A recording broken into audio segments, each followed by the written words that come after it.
लाख लाख सुबुंफोरनि थाखाय मोनसे गोदान सुबिदा फैबाय। नोंथाङा खालि मोनसे नाम्बारखौ सेभ खालामना ला आरो बे गोनांथार नाम्बाराव नोंथाङा WhatsAppआव मोनसे मेसेज हरनांगोन।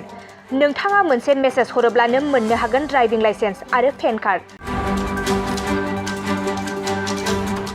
नोंथाङा ड्राइभिं लाइसेन्स आरो पेन कार्डनि थाखाय मावख'आव थांलायनो गोनांथि गैलायला। नंगौ, WhatsAppआव मोनसे गिदिर सुबिदाया फैबाय। नोंथाङा बे सुबिदाखौ मोननो थाखाय मोनसे नाम्बारखौ सेभ खालामना ला। ड्राइभिं लाइसेन्सनि थाखाय बे बाराव नोंथाङा मावख'आव थांनो गोनांथि गैलायला।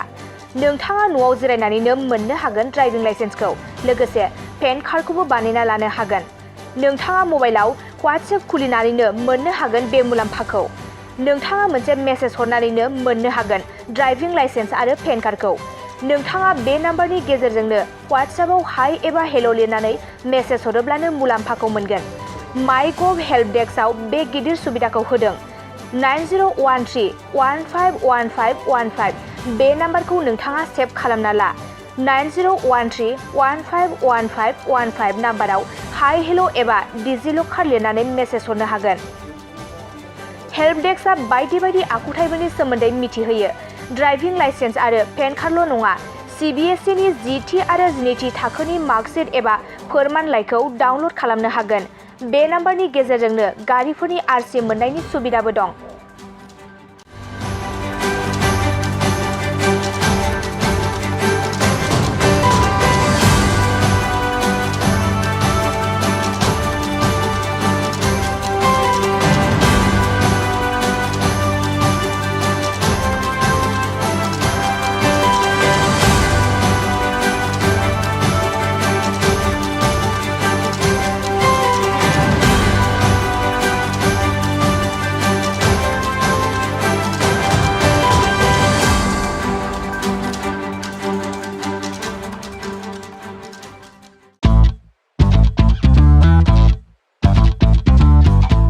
गोजोनथाव खौरां! नोंथाङा नोंथांनि गला एबा अफिस फसंथानफोरखौ जोंख्लाब-माख्लाब साजायनो गोसो गैया नामा? नोंथांनि गलाफोरखौ बायदि बायदि रोखोमनि जोंख्लाब-माख्लाब खालामनानै साजायनो थाखाय क'क्राझार नोगोरनि सिङाव थानाय गौरां भेलि हटेल साखाथियाव चाणक्य आर्ट एन्ड डिजाइन गलाया लानानै फैदों बायदि बायदि रोखोमनि आर्ट डिजाइन। क'क्राझार नोगोरनि सिङाव थानाय गौरां भेलि हटेल साखाथियाव चाणक्य आर्ट एन्ड डिजाइन गलाया नोंथांमोननि थाखाय लानानै फैदों नोंथांनि गलाखौ जोंख्लाब-माख्लाब खालामनो गोबां रोखोमनि आर्ट डिजाइन। बेफोर आर्ट डिजाइनफोरनि गेजेराव दं 3D signboard, 2D signboard, acrylic trophy, SAP panel, name प्लेटार्स, रेट्र', रिफ्लेक्टिभ साइनबोर्ड, नियन साइनबोर्डफोरनि आर्ट डिजाइनफोरखौ नोंथाङा चाणक्य आर्ट एन्ड डिजाइन गलानिफ्राय मोनफुंनो हागोन।